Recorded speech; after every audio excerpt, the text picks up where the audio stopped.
E mua na o folofa ma whatala whatu, ni whafonga tāpua I mai o whio I o le tala lele. Ere ngata I lea, e kale sia I ona tūlanga I masani ona whaalupe ai. Pantalo whatu fo I a Samoa I ona pa ia ma ona mamalu sau ngata.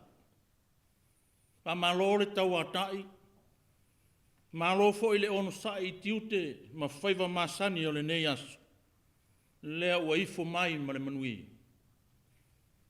Ai o maia, o le a tātou tāpua I atu I le tua. Na whaia e le atua le langi ma le lalolangi I le amatanga. Sa so ona nunumi le lalolangi ma ua ngao ngao. Sa ufitia fo I le moana I le pōli uli. Na whengao yo ia I fo I le nganga o le atua e le whangatai. Ua wheta lai mai le atua ia marama lama. O na marama lama ai lea. Tātou te talo mo le nganga pai. Le atua e ua mātou sauni o si le taulanga I luma o lawa fio e ala I le tāpua inga I le nei Afiafi. Ai mai se ina ua whaamae a whi au mga ruenga sa whi ngai malo wa tunuu. Ai ua mātou wala au I lawa fio o wa mātou te le ma whaia lava o se mea. Pe a whai au noa malo wa nganga pa ia. Nea lea ina ia whaalata lata ifo na te aia ina o mātou tangata tāpua I a te oi. Ia whaia ene nei ngā ruenga ma le moni ma le whamaoni. Ma ia I ua tuai I le vi inga o lawa fio. O le te talo e ala ia Jesu lo mātou wali I ma le whaola. Amen. O la tātou vi ia le atua I lona vi inga I se lau ma le lima.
le a tātou whaasanga atu mo tātou tāsang.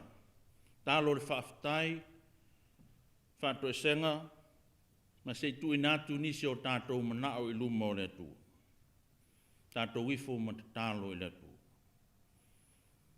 Le tua sirisili e selo mātou te mā, o le umalawa le nganga fia whaafitai ma whaamanuina lo suafa ma malu, no lautau sina ma whaamanuianga mo Samoa ma ona tai. Whaafitai na utau singa I tai o kalesia ke wisiana uma le atu nuu, ma lo lātou sao e le tala lelei. Na ngona fo I le nganga vivi ia e ona umanuia le folau ngā Samoa I le nei vai tau. E ui lava ina lamatia I wha mai, pipisi ma mala whale natura. O le soifuanga nei. Whaafitai ona le tusi pa ia malona o ngā I o langa o tangata tau mawhai. Mātou whaafitai fo I ona le apo lau taloina pēr le soifua o mātua mātutua. Ai mai se lātou o lo tāpua ia whaiva o Samoa. Whaafitai ona le nganga ia ma le ngā luenga mana, o lo whamalo si ai mātou ma lo mātou vai. Nea nganga na te whamaise ma whamawhana whanai taimi o whanonoanga. Ai siri ai le nganga whaafitai ona le taulanga, na tōni o loina ai mātou na saunia, e ala le soifua o Iesu Keriso. Nea ua mātou sāwhanga ai le manuia e whaavavau, pe a mātou taritonu ma le whamaona. Nea tuaanga le ie, wa e sila mai le whaasifonga lo atu nuu I o luma I le ne Afiafi. Na wae le lilo lo mātou wola anga sala. Ia anga le lei ma mangalo tai whare malo, ma tai o e kalesia. Mai se pe a whai ua le ami o tonu a lātou whai unga o whai. Whapare alofa mai tūlanga uo I ai le ola taritonu, ma le ola whātua o tangata Samoa. Wā ua solo muli le fia I Tapuaiga. Ai ua sawa le manao I whawhianga ma mea o le o langa nei. Whamangalo mātua ma matai o ainga I le wāma whanau ma au ainga. Mātou te tautino ua tele lava ina mātou le whamaoni I lau au ma lau tala lelei.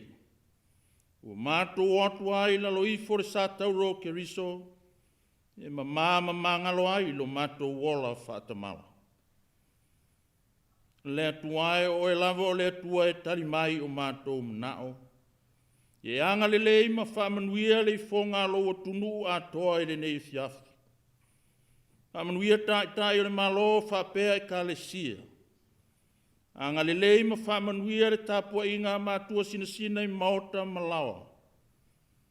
Whamanuia tangata anu uma o Samoa, ma I o lātou langona lo alofa la mea.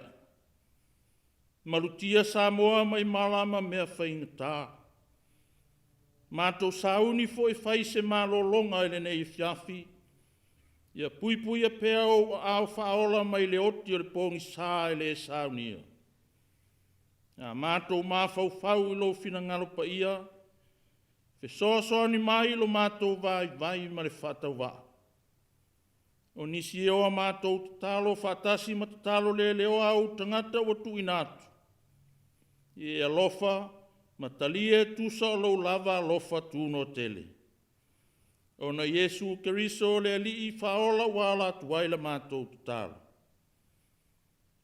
Amen. O le whaitawina o le tuspa ia. O le amaua le tusi mai le whengainga fōu. Tusi muamua Ioane o lona mata upu muamua. E amata le whaitau mai le whai upu muamua e whangata mai le whai upu e lima. Whaafafonga mai au nisi nei o a whionga pa ia le atua o te whaitawina. O le mea sa iai talu le amatanga. Na mātou whalongolongo iai, na mātou wāwai atu iai o mātou mata. Mātou mata ai, na mātou tangotango fōi o mātou lima I upo le ola. Na whaalia mai fo i le ola, na mātou wā ai atu. Mātou te mōri mau fo i ai. Ma ua mātou tau atu i ate o tau le ola whāwawau. O le nā sairi tamā, a ua whaalia mai i ate i mātou. O le mea na mātou wā ai i ai ma whaalongolongo i ai. Mātou te tau atu ai i ate o tau, na i o tau mafuta whatasi mai mātou. O lo mātou mafuta whatasi foi, o i le tamālea a toa molonalo i Jesu Keriso. Mātou te tusi atu foi nei mea i ate o tau, ni a ato o to ai lo tau oli oli. O le nei foi le whiau na mātou whaangolongo ai mai a te ia. O mātou whaelo atu ai foi i ate o tau, o le malama lava le atua, ai le ai se pōli uli o i a te ia. Ia whamanuia mai le atua e ala le tātou whaitau mu whalongolongo i ana whionga pa ia, tu mau tu pēa i a te ia, le vi inga nei o i le whaavavau lava. Amen. O le launga le suafa mamalu o le atua tamā, le alo, ma le angang sa. Amen. Nā maua le matua le tusi sa whaitauina, Ioane mua malon mata upu mua. Ai wo whanga ina le whai upu mua e whai ma au o le nei Afiafi. Au te toi whaitauina e whapea. O le mea sa iai talu le amatanga. Na mātou whalongolongo iai, na mātou vaava ai atu iai o mātou mata. Na mātou mata iai, na tango fo i o mātou lima i upu o le ola. Ua fia whangaina le manatu au tū o le au leo le nei fo i vai aso. Pai mai, manatua le amatanga o le whaolatanga. Manatua le amatanga o le whaolatanga. Remember the beginning of salvation. Fōringa mai le mōri mau o le apostolo Ioane. Wa ia toi tā ua ma toi whamanatu mai, upo le amatanga, ma o lo amata i lava le tusi o le evangelia Ioane, lona ma tā upu mua. Ma o se tusinga e manatu le awata ma mai o le whengainga fōu. Na tusia lava, e le apostolo Ioane i lona lava lima. Whatasia i male Ioane mua, lua, tolu, whaasolo tuai le tusi o le whalina. Ne apostolo le pe o ne mori mawina sa whaun ua le motu o patamo. Ma o i tonu ana i loa i nai le whaalinga mai a Jesu Keriso. Ma whaatonu i nai loa ina ia whaamawina. Pe lava o na ofai atu, o le ngangana matusinga i upu o lo whaongaina, e ui lava ina e le tanga tutusa. A e ali mai lava le winga moni o manatu. Whai mai o ane le amatanga o le evangelia. Sai le amatanga le upu. Sai le atua le upu, o le atua fo i le upu. O ia lava, sai ai le amatanga. O na o aelea i lalo ifo i fwoi upu e se furuma le wha. Whai mai o ane, na mātou mata i lona mamalu. O le mamalu lava lea o le alo e tō tasi o le atua.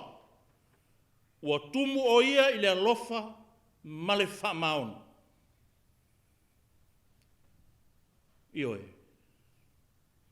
O se moli mau ua mauaa lona whavae.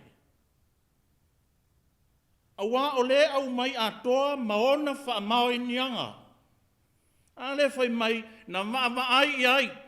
Mata i ai. Tango i ai ona lima. Ne ala ua fōringa mai. Ua toi wha sau tuarua mai le amatanga. O le tusi le nea i ane mua. Whai mai le upua le atua o Jesu Keriso sai le amatanga. O Yesu Keriso o le upo o le atua, sa whaatasi ma le atua i le amatanga. Ma o Yesu Keriso o ia o le atua, o lana upufo, sa i le amatanga. E whauringa mai, wa se whauatai, ma le mori mau o le whaitaunga o le nefias. A leo mori mau i ane, o le mea sa iai talu le amatanga. Na mātou whaalongolongo iai, mātou mata ma waa iai, na tango fo iai o mātou rima i upo le ora. Ni ai ma se whaale tonu, ne ai ma se whaale tonu o le mori mau o le apostolo. Malama lama le lei. Pai mai, o le atua tolu tasi pa ia, sa iai talu mai le amata. A wā o le atotoanga leo le pa ia ma le silisili ese o le atua. Le silisili ese leo le atua na ngalu lue so tau au le fofoanga. Ma le tari tonunga lea, wā o ina umai tātou le whakasa. E le mawhai o na o ese persona nei tolu o le atua sirisiri ese. A wae ui lava ina tolu. Ai tasi lava o le atua i. E au toi whaamanatu mai e Ioane. Tautua nā ina ia awa nei ngalo le amatanga o le whaoratanga. Ne whaolotanga na whataatia ma whawholaina le li le atua. Mo le tangata talu le amatanga. Ne whaolotanga le na amataina le whawhanga o mea le uma mo le ola manuia o le tangata. Ne whaolotanga na mua awai whawhanga o le malamalama o le ata o le atua ma lana hami o tonu. Ne malamalama lea e pe fo e na whetala ia Yesu o ia o le malamalama o le lalolanga. Ma o le whaatatianga lea o tustusinga nei e pe o na tā uaile ingo Ioane. Pe e whoringa mai e mori maule si tustusinga i lesi tustusinga. Pe fo ila o na mori mau Ioane ma whaapeane le whaitaunga o le nei Afiafi o le nei fo i le whiau na mātou whaalongolongo iai mai a te ia. O mātou whaeloa atu fo i a te o tau o le malamalama lava le atua le ai lava ma se pouli uli o i a te ia. Ioe, o le whaatusa o le ese senga o le atua ma le ti apolo. A wā o le ti apolo po le ali lava o le lalolangi. O ia lava o le ata o le pongi sā ma le pouli uli. A o le atua o ia lava o le malamalanga. Manatu lava o le nei ua fufola le fala ma ua manino le tala le leia ke riso e pe o le mori mau o le apostolo. Ma o Ioane fo le nei, ua mori mau ina o ia lea na sili o na lofangia e le atua. E ui lava ina o lātou ma Peteru ma Iakopo sa sili o na vāvāla lata i le ri. Ai ua tātou whaamau nia i lana mori mau, lona lata, mata va ai tango i ai tino le whaolatanga. Ma o le amatanga o le whaolatanga o se ngā luenga na amata mea ai fina ngalo la vea i o le atua. Ma le alofa tu noa o le atua. E tā ua le mata upo le nei fiafi. O lona tā ua, o toi whaamanatu mai ia e tātou. Le ato ortoa o le tolu tasi pa ia o le atu. Ioi, e leo ese pe mawai. A wā o le whaolatanga le atua nā fua mai lava i le amatanga. E maua ama mauti noa lona whamaoni.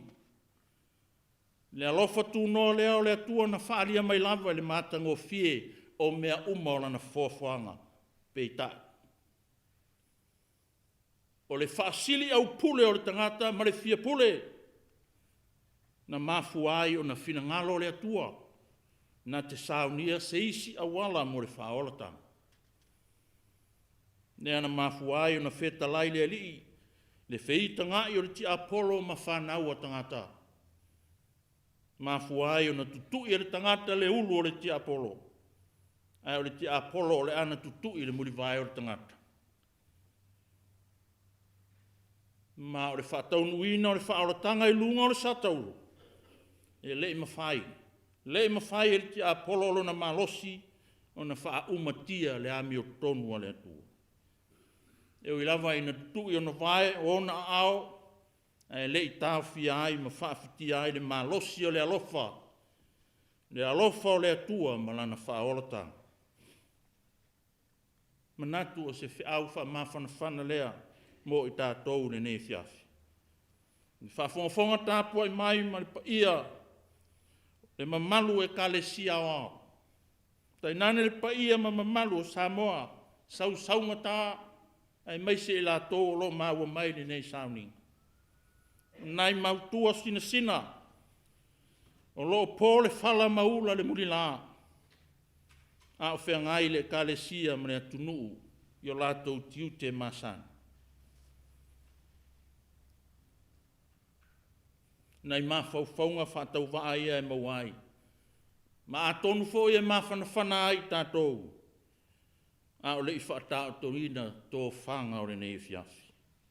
Le kalesia ma Samoa e le nei asu. Tautua nā ina ia aua lava. Ne i ngalo le atua malona alofa la veai. Talu mai lava le amatanga. Io e le alofa tutu no le atua. O ia foai mai ailu na ti pele totas. Na ia lave ina e le lalolangi mai tato uma. Talu lo tato wola angasala. O le manatu o tu o le nei poi vai aso atoa. Wha maoni atoto. Na u whaafufonga le nei tu la Afiafi e whina ngalo le atua. Na ia whaatino o tato tiute. Mo tātou Tofi masani le whamaoni a toto. Pe whare malo, pe whare company. Pe whare kalesia po le alawa. Ia whaia ma le whamaoni a toto. Wā ua whamanatu mai o ane mo i tātou le nei Afiafi. O le mea sa iai le amata. Na mātou whaalongolongo iai. Na mātou vaavai atu iai o mātou mata. Na tango fo i o mātou lima i upo le ola. Ia manatua no tātou whaola tanga na saunia e le tua. Tālu le amatanga. Tuafo Yesu. Amen. Nā tātou toi vi ia le tua. Ilona vi inga e lua se lau, lua se fulu. Lua se lau, lua se fulu pesi.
le te talo whamanuia.